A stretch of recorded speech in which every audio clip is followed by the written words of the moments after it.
Baik, bismillahirrahmanirrahim. Assalamualaikum warahmatullahi wabarakatuh. Salam olahraga. Perkenalkan, nama saya Saru Gunawan, NIM 241710800, kelas A, program studi pendidikan jasmani, mata kuliah penjas adaptif.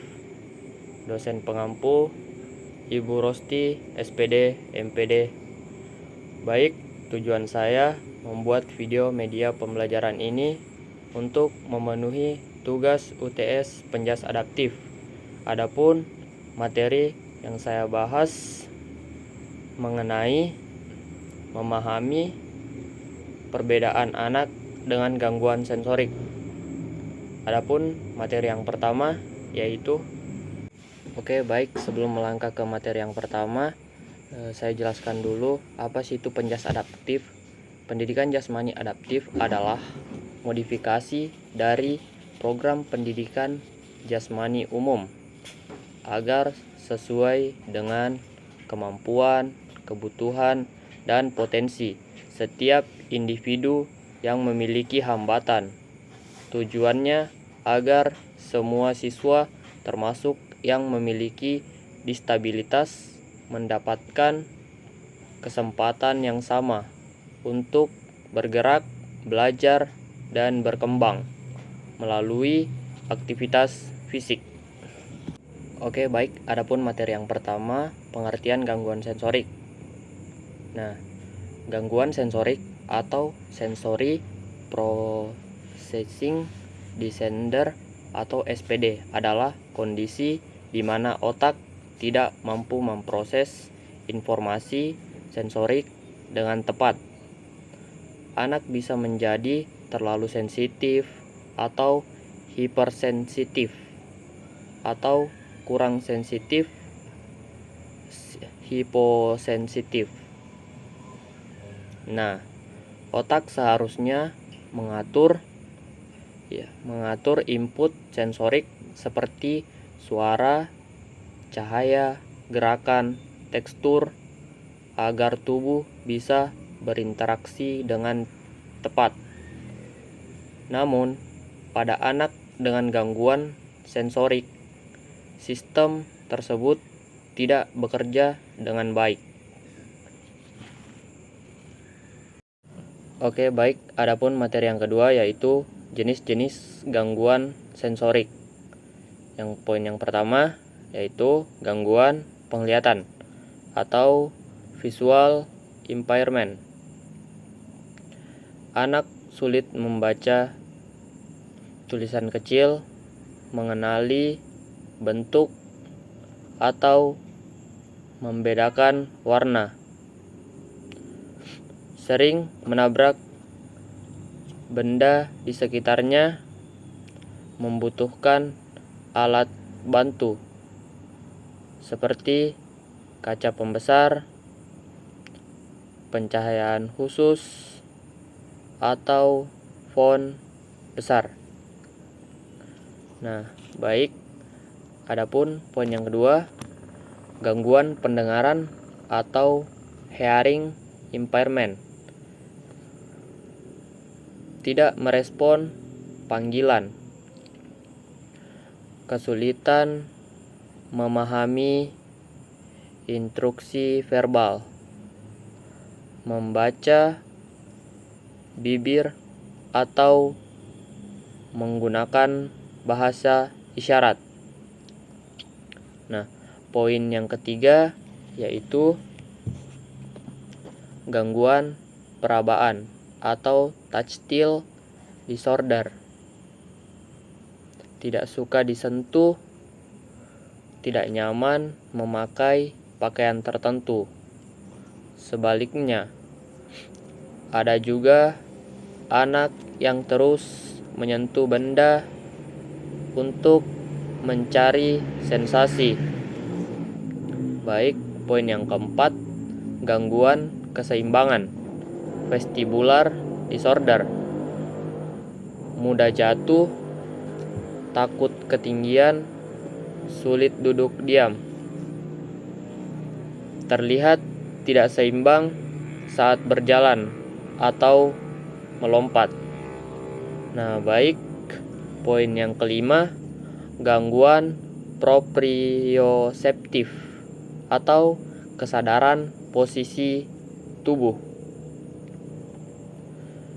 Kesulitan memperkirakan jarak atau tekanan.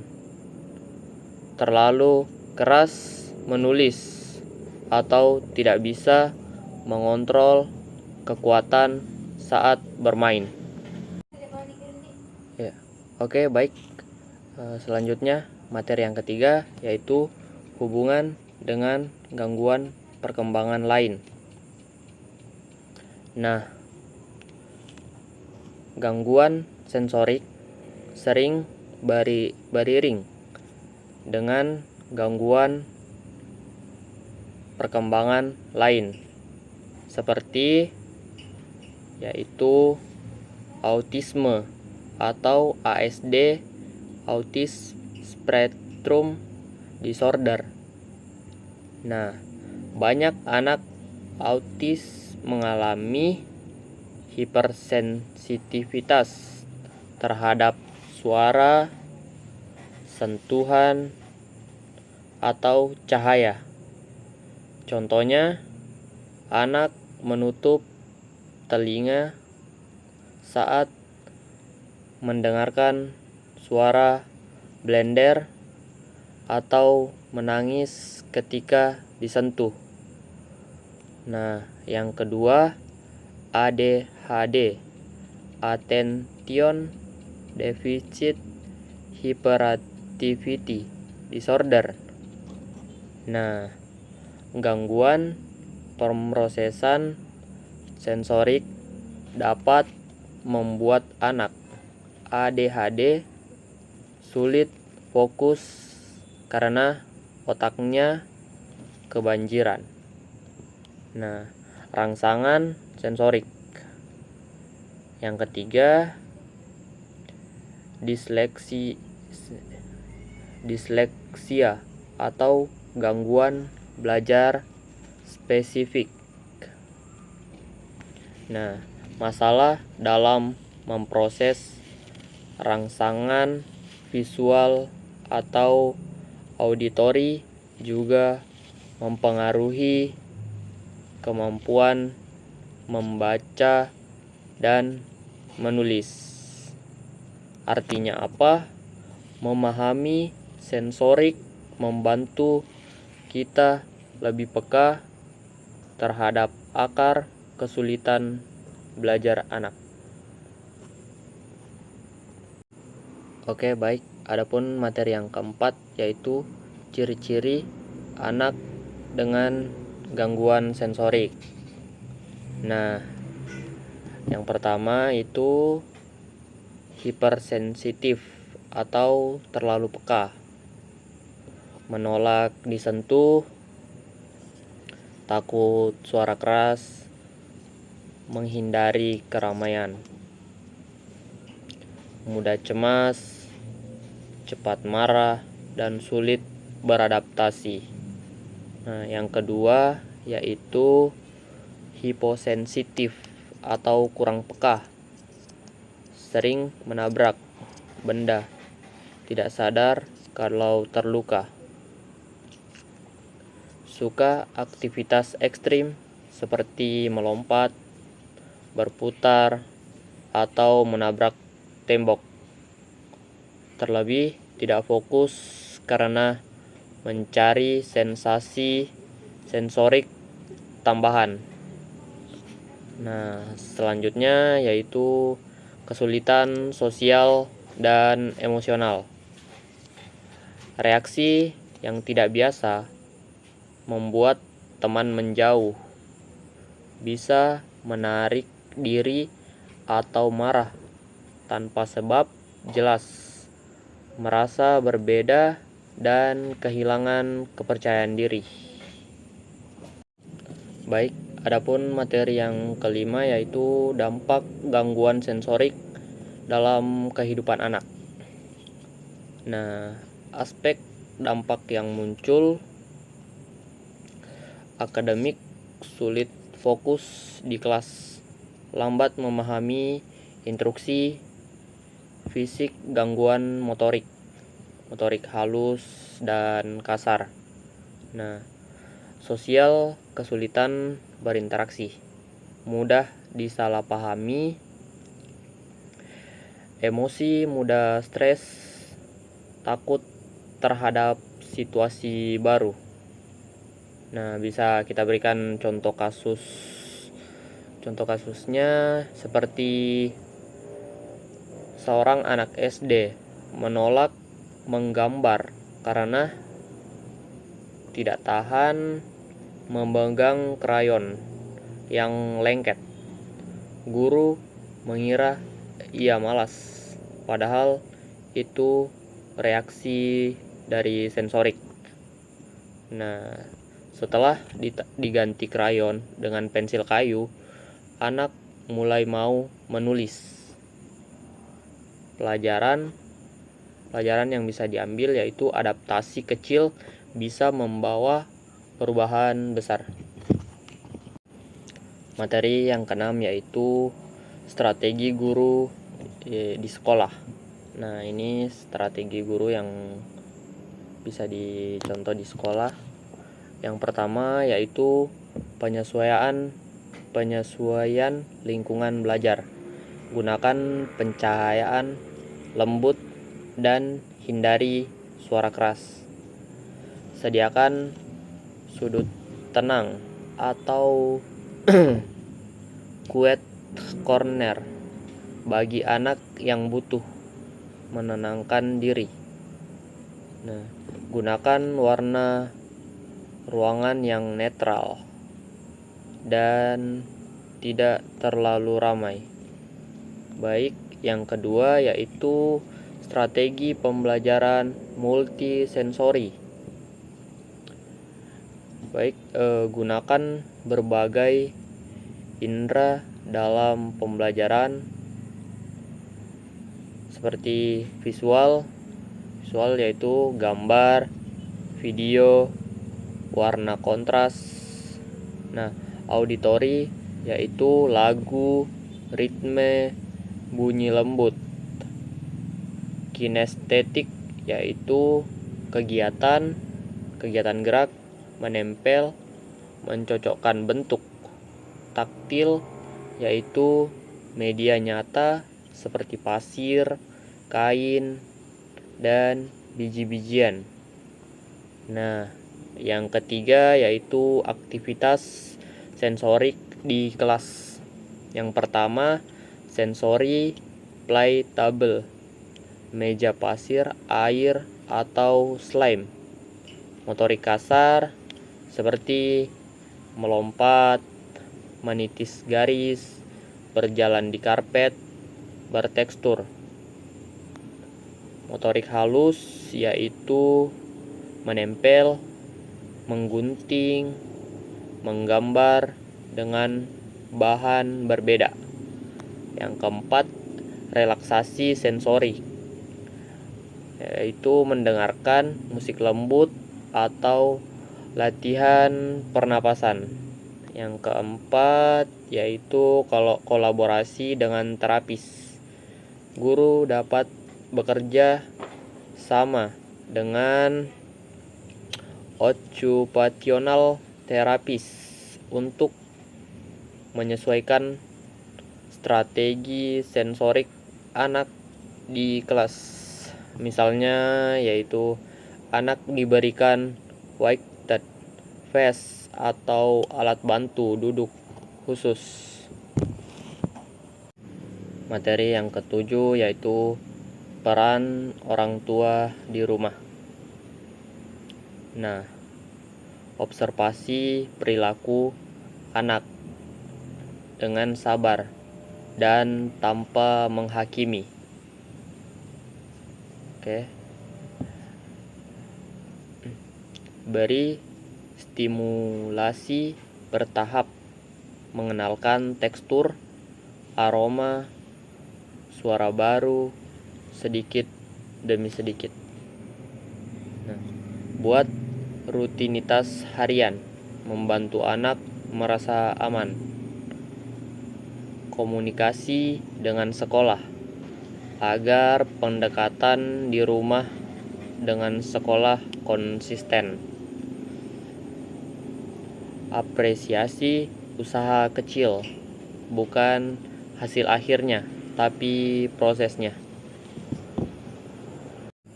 Oke, baik, materi yang ke-8, etika dan refleksi guru. Sebagai pendidik atau guru, kita perlu sensitivitas sosial dengan empati tinggi. Beberapa hal yang harus diingat. Yang pertama itu, jangan menilai perilaku anak hanya dari tampilan luar. Nah, yang kedua, jangan memaksa anak mengikuti aturan kelas yang tidak sesuai dengan kondisi sensoriknya. Nah, yang ketiga, selalu tanyakan, apakah lingkungan ini nyaman bagi anak tersebut? Yang keempat, setiap perilaku anak punya makna. Tugas guru adalah memahami, bukan menghukum. Oke, baik, penutup. Mari kita tutup dengan satu pemahaman penting, yaitu gangguan sensorik bukan kekurangan, tetapi cara unik otak dalam merespon dunia.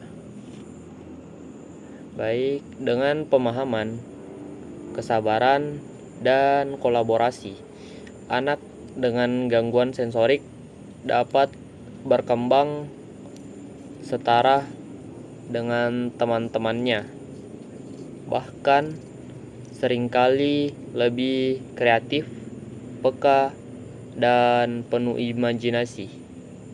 Kuncinya yaitu pahami perbedaan, ciptakan lingkungan inklusif, bantu anak menemukan kenyamanan dalam belajar. Baik, adapun kesimpulan dari materi yang kita bahas tadi, yaitu anak dengan gangguan sensorik memiliki cara yang berbeda dalam menerima dan memproses rangsangan dari lingkungan. Perbedaan ini bukanlah bentuk kelemahan, melainkan karakteristik unik yang membutuhkan pemahaman dan pendekatan khusus.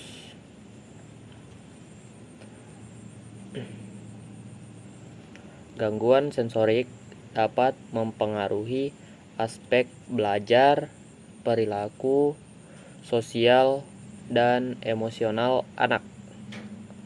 Karena itu, guru dan orang tua perlu bekerja sama menciptakan lingkungan yang aman, nyaman, dan ramah sensorik agar anak dapat beradaptasi dan berkembang sesuai potensinya. Melalui pendekatan multisensori, dukungan, terapi, dan sikap empati, anak dengan gangguan sensorik dapat belajar dengan lebih baik, lebih percaya diri, dan berinteraksi positif dengan lingkungannya. Intinya, pemahaman dan penerimaan terhadap perbedaan sensorik bukan hanya tanggung jawab pendidik, tetapi juga seluruh masyarakat. Dengan memahami perbedaan, kita membantu anak tumbuh menjadi individu yang kuat, mandiri, dan bahagia. Itulah tadi kesimpulan.